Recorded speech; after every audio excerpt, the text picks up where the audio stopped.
شروع اللہ کا نام لے کر جو بڑا مہربان نہایت رحم والا ہے۔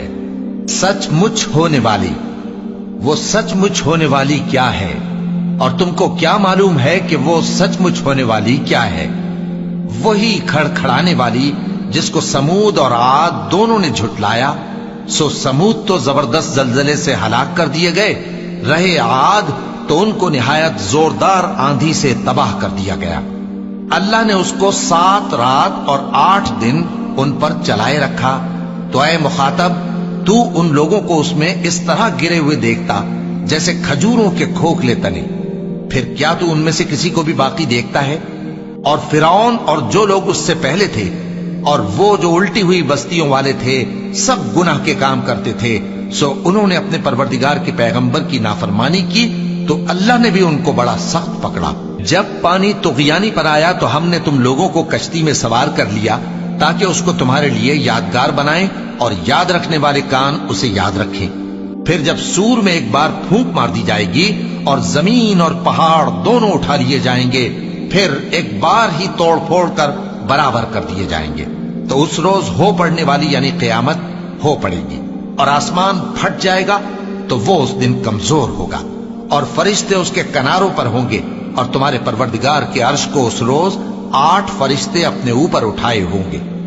اس روز تم لوگ سب پیش کیے جاؤ گے اس طرح کہ تمہاری کوئی پوشیدہ بات چھپی نہ رہے گی۔ اب جس کا اعمال نامہ اس کے داہنے ہاتھ میں دیا جائے گا وہ دوسروں سے کہے گا کہ لیجئے میرا نامہ اعمال پڑھیے، مجھے یقین تھا کہ مجھ کو میرا حساب کتاب ضرور ملے گا۔ پس وہ شخص من مانے عیش میں ہوگا، یعنی اونچے باغ میں جس کے میوے جھکے ہوئے ہوں گے۔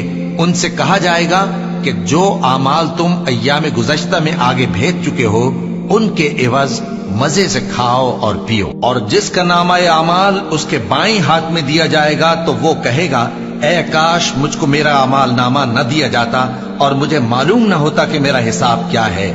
اے کاش موت میرا کام تمام کر چکی ہوتی، آج میرا مال میرے کچھ بھی کام نہ آیا، مجھ سے میرا اقتدار جاتا رہا۔ حکم ہوگا کہ اسے پکڑ لو، اب اسے طوق پہنا دو، پھر دوزخ کی آگ میں اسے جھونک دو، پھر زنجیر سے جس کی لمبائی 70 گز ہے جکڑ دو۔ یہ نہ تو اللہ عظمت والے پر ایمان لاتا تھا اور نہ فقیر کے کھانا کھلانے کی ترغیب دیتا تھا، سو آج اس کا بھی یہاں کوئی دوست نہیں اور نہ اس کے لیے کوئی کھانا ہے سوائے زخموں کے دھون کے، جس کو گناہگاروں کے سوا کوئی نہیں کھائے گا۔ سو میں ان چیزوں کی قسم کھاتا ہوں جو تم کو نظر آتی ہیں اور ان کی جو تمہیں نظر نہیں آتی، کہ یہ قرآن ایک معزز فرشتے کا پہنچایا ہوا کلام ہے اور یہ کسی شاعر کا کلام نہیں، مگر تم لوگ بہت ہی کم ایمان لاتے ہو، اور نہ کسی کاہن کا قول ہے لیکن تم لوگ بہت ہی کم غور و فکر کرتے ہو۔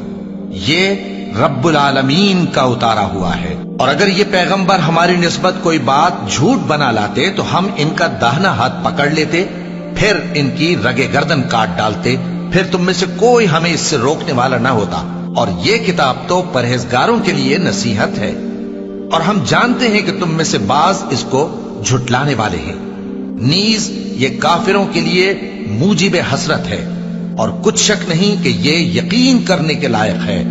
سو تم اپنے پروردگار عظیم کے نام کی تسبیح کرتے رہو۔